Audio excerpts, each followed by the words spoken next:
Hello everyone and welcome to a brand new day, not to Road to TCG World 2017, but to this special video where we are going to be taking a look at all the craziness that went down in Brazil just this weekend. I was there. I did play the TCG Vileplume like I did in Australia, just a few cards different, no Meowth this time, but I didn't do too well. It felt like I was playing the CGI Gloom instead of the CGI Vileplume, because I struggled so much during the tournament to get it out. Like I never got those strong starts, but I'm not gonna bore you with the details of that. You can read all about my report and a more in-depth metagame analysis and what brought me to the decision I made for the list I used and what were my other options over at sixprices.com. So if you're interested in checking out my exclusive report, Six Prices is where it will be at. Behind a paywall, yes, but I hope it'll be worth it and you get a ton of content as well. So let's focus on the results, okay? We're going to be taking a look at the top 8 results. There were 4 TCG Vileplume and top 8, which shouldn't really surprise anyone if there was any doubt that this deck was best deck in the format. It really should be dissipated by now. The TCG Vileplume is very strong and it also has a lot of ways to adapt. As we can see, this is Juan Pablo Salas from Chile. He ended up winning the event. Huge congratulations to him. And he's using a very unorthodox list. Now we did see the Jolteon take Sheffield Regional, I want to say. No, not Sheffield. Malmo, right? Yeah, Malmo. The Malmo Regional had the TCG Vileplume with the Jolteon list. Juan Pablo took it a step further and he put in Regice as well. Only playing one Lugia, which I find very, very interesting. To me, Lugia is just so good against Mega Mewtwo and against Volcanion. You do have a better answer to Volcanion in Jolteon and potentially even Regice, because the baby Volcanion shouldn't really be able to one-shot Regice, and Regice does one-shot Volcanion, baby Volcanion, as long as it doesn't have a Fighting Fury belt attached. So yeah, pretty good options. It certainly solidifies your Turbo Dark matchup, which can sometimes get tricky. The lists and the players are becoming really good at adapting and playing against the CGI, and all 3 of my losses during the tournament were to Turbo Dark. Now, mostly because I was never able to set up Vileplume early on, but yeah, I don't know. Maybe you do need the extra help from Regice and Jolteon. Regice, of course, prevents any damage and effects of attacks from Pokemon EX, not from GX, unfortunately. And Jolteon EX prevents all damage from basic Pokemon. So, combined with Vileplume, you get that really solid wall, and then add in the extra damage from the CGI and the 70 damage shortcomings we had before with the Vileplume Toolbox deck no longer exist. So that's pretty good. Now, other than that, the list is super consistent. The base is pretty much the exact same base we've been seeing. The 4-3-2 supporters, the 4 of everything else, 3 level ball, 2 revitalizer, 2 flowstone, 4 of each energy, the 4-4-4-2-2-2 line. So what stands out here and what helped Juan Pablo achieve the win in Brazil were definitely the Jolteon and the Regice. I mean, Lugia and the CGI are both really solid attackers, and Jolteon and Regice give you a lot more versatility in some of the matchups where you get that extra layer of protection where you might not even need the CGI to seal off a game. So yeah, pretty good decision, obviously worked out for him. Both cards are not great in the mirror though. Jolteon has its use. I guess Regice has its use as well, since they do block. Jolteon blocks Taurus and Lugia and Meowth. Regice does block Lugia, doesn't block Taurus or Meowth, but they do have their merit. It puts pressure on your opponent to focus on the Decidueye instead. And even though this deck list doesn't have a really good way to punish that, it forces your opponent to play a certain way, and under item lock it's not easy to really adapt to a certain playstyle, whereas mostly you're just playing the cards you draw. So if you don't draw the cards in the right order, or if you play the item lock too early, that might actually hurt your chances a lot of winning the game. So that's the first place deck list. Now let's move on to the second place deck list. This second place deck list is also very interesting. It's TCG Vileplume once again. It's pretty much the same 56, 57 cards, but this is Thiago Giovanetti's list from Brazil. And I find it pretty interesting that I think Brazil is the country that has come the closest to keeping the cup in the host country. England, I don't think had any players in the top 8. They might have. Maybe I'm remembering wrong, but I don't think so. And they certainly didn't reach the final. And then in Australia, maybe no Australian player made top 8. So yeah, Brazil had, I believe, 4 Brazilian players. One was disqualified. I don't know why, but one was disqualified, the 8th seed. And then we had one playing the final, and I believe it could have been an all Brazilian final. So yeah, huge props to them for almost keeping the cup in their home, in the host country of the tournament. Now, as I mentioned, 2 Lugia, 2 Shaman, which is a discrepancy from the other lists. We've all been running 3 Shaman, 2, 4, and this is where it gets interesting. 1 Yanma and 1 Yanmega. Now, the reasoning behind Yanmega seems pretty clear to me. It's a direct counter to Lapras GX. Lapras GX was hyped pretty much and still is as a counter to the Decidueye, as strange as that might seem because of its grass type weakness. The fact that you have Wolfed, the fact that you have so much energy control, and the fact that the Decidueye runs very few energy, all of those factors combine into where if you play a very patient game, you can probably outlast the Decidueye's resources and either deck them or eventually beat them by attacking. After you have removed mostly all of their energy, and you've also either prevented a junk hunt or you discarded the energies they got back from the junk hunt with a Team Skull Grunt. But Thiago found a very, very clever way around that. You let the Laprases get some tool cards attached like Floatstone or Fighting Fury Belts, and then Yanmega just comes in, you play down your hand to 4 cards if possible, or you can even power up Yanmega because you do run DC, so it's not that complicated, and you just one-shot Laprases left and right, which seems pretty good, honestly, seems pretty good. For a non-EX attacker, the 2-for-1 trade-off is obviously really good. And Yanmega, I can see it having other uses in different matchups, like against Mega Pokemon. You want to get that first hit in with Yanmega and then finish them off with Lugia. The extra damage counters from the Decidueye certainly helps.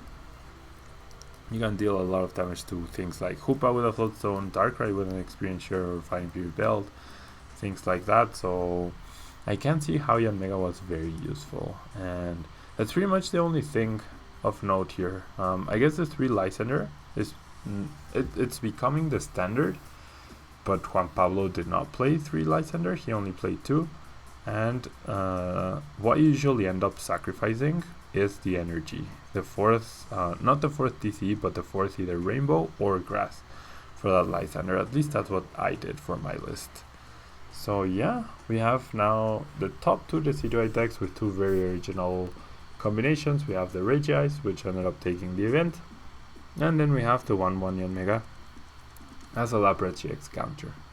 Lapras GX was a very popular choice amongst the American players. I knew about the deck and the changes they were making. It's not my style of play. If you saw the video yesterday for Lapras GX, it's definitely not my style of play. So, I mean, there's an argument for the deck, there's an argument against. and it ended up being underwhelming at the tournament. But now let's talk about the third place deck list. It is Mega Rayquaza, and as I analyzed in a previous video, the expected metagame was a lot of Volcanion and a lot of Mega Ray, which was a very accurate reading. I didn't expect too much Turbo Dark, and there was a lot of Turbo Dark, like a lot. So that was surprising. And the C2 Vileplume was also pretty popular and also the most successful deck. But this is Ian Fukuda's list. He's from Brazil as well, and he ran not a pretty different list, just a less orthodox list than we've been seeing. There is a big debate on whether Puzzle of Time are worth it in Mega Ray or not. He decided they are, and he obviously did really well at the tournament. He's running 3 Hoopa and 1 Dragonite, where we've usually been seeing 2 Hoopa, 2 Dragonite. He's also running the Oranguru, and the very interesting part is the fact that he chose to run Fire Energy instead of Fairy and no Volcanion. Now, I really doubt, like, he posted the photo of his deck, so I really doubt that was a mistake, him not showing the Volcanion. Maybe he just liked the Fire Energy. It really doesn't make that big a difference. But it does surprise to, like, if the energy you want to be playing, if you're not gonna like concentrate on any techs or anything, such as Volcanion or such as Magearna, or even the water type Pokemon with Manaphy, you definitely want to run Fairy Energy for the very rare but not too uncommon scenario where you run into a deck using Fairy Garden and therefore you can abuse their own stadium to free retreat. I mean, it's gonna happen so infrequently that it might not even be worth it, but because there is a very small chance that it ends up helping out, I think it's worth it, especially if you're not intending to power up anything else, or heck, even run Psychic Energy to maybe power up a Hoopa somehow, some way. Aside from that, he does run 1 Skyla, which I really like in this kind of decks, simply because you can Skyla for Ultra Ball and then set up immediately from there. He does run the 1 Olympia as an anti-item lock measure, as well as the Hex Maniac. Chose to run Brock's Grid instead of Super Art. Very interesting choice, and Brock's Grid is a lot easier reused thanks to Versus Seeker, but you also have the Puzzle of Time as well. Nothing else too out of the norm here. The 1 Escape Rope, 2 Floatstone, 3 Spirit Link. It's really a pretty consistent and pretty basic Mega Rayquaza list. It's actually a lot simpler than the more elaborate ones we've been seeing with the Metal type Pokemon or the Water type Pokemon or even the Psychic type Pokemon, things like that. So that's the 3rd place. Now let's take a look at 5th place. This is not Robin. This is Philip Schul's list. I no longer confuse the brothers because now I know them personally and they're really awesome people. This is Philip Schul's 5th place list. Robin Schulz also used the list to get top 16, I believe. And it is Turbo Dark, and if I said the most consistent list I had seen was Jesper's from the Oceania International, now this one takes the cake. We have 13 energy in this deck. We have 3 Experience Share, 3 Fighting Fury Belt, we have 3 Lysander, which I've been preaching about for a while now. 3 Lysander is a way to go in a lot of decks, and even if you're running 4 Verse Seeker. And yeah, they chose not to run Hex Maniac, they chose not to run any tech cards really. Not even Olympia. They're only running they're an all-out offensive and super consistent deck. Now with the next set dropping soon, or being legal for the next in a month's time it will be legal. I feel like Windblower, or whatever the name of the card is that discards tools, will make this deck significantly weaker simply because you lose your Experience Shares. Now there might be a way to combat that by playing 4 Experience Share, but you also need to make room yourself for that kind of item card, because it's essentially a plus 40 plus power if you remove a Fighting Fury belt, which this deck definitely appreciates doing so. And yeah, I mean, it's not gonna be an easy time for Turbo Dark with the next set. Dark Rage X, once it comes out in August, it might revive the deck, but for now, like, it's still a really solid choice for the Virginia regional and the Turbo Dark version for Toronto regionals. But come Seattle, I generally don't think this deck will be as viable, simply because it relies so much on the experiencers to continually keep up their damage output. And from that, it's all consistency. In all the decks we've seen, it's like consistency is the base of the deck, and then you have like those extra 1 or 2, maybe even 3 tech cards, but it's nothing too significant. And finally, in the 6th spot, we have Sid's Volcanion list, which I believe is I actually think he doesn't have the Ranger, so this might be 1 card off. I'm not entirely sure. He might have the Ranger. I'll have to recheck that. But if it doesn't have, this is 59 cards from his list. It's 1 card off from the Oceania list, which obviously won the event and is pretty good. And that card is the stadium, the Scorched Earth stadium. I think that might be the drop for the Ranger. I'm not entirely sure. But yeah, I do think Sid ran the Scorched Earth. So it's consistency, guys. It really is consistency. We have the Salamence, we have the Volcanion EXs, we have the Hoopa to set up, we have the Skyfield to really have freedom on the bench, and then once it gets countered, you just get rid of the less useful Pokemon. We have the Elixirs, the Energy Retrievals, the Fisherman, the Olympia, the Ents, the Fighting Fury Belts, the Floatstone, etc., etc. It's the same Volcanion list we've been seeing for quite a while.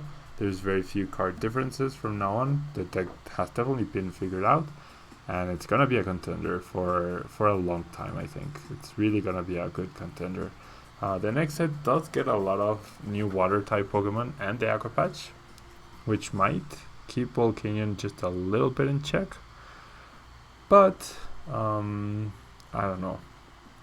You also gain the new what's the name? Tortoise? No, Turtonator. Turtonator GX.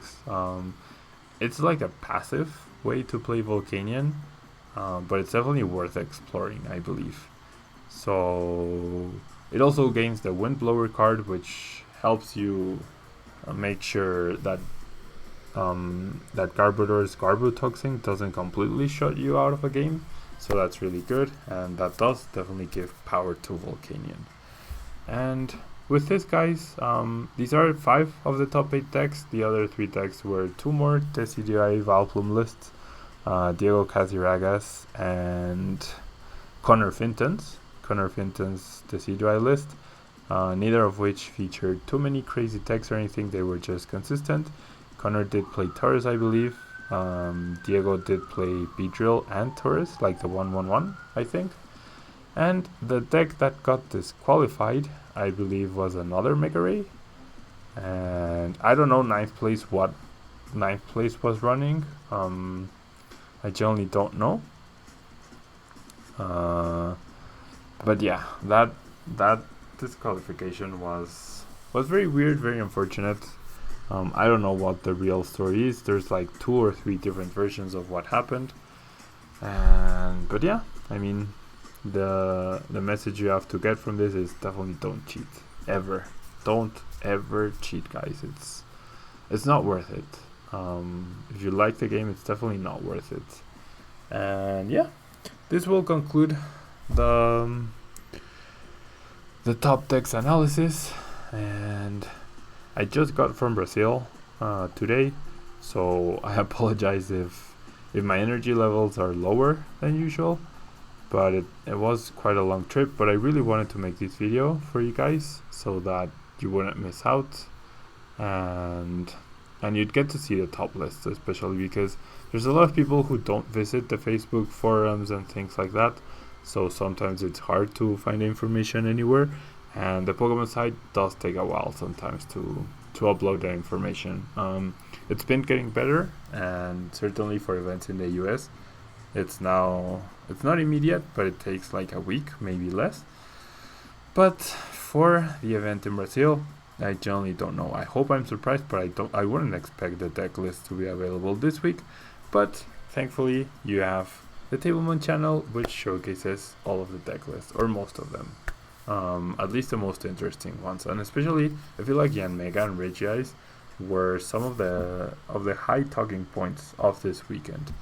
So yeah, guys, thank you guys so much for your support. Please leave a like on the video if you can, I really appreciate it, and I will see you guys tomorrow for some Night March expanded action.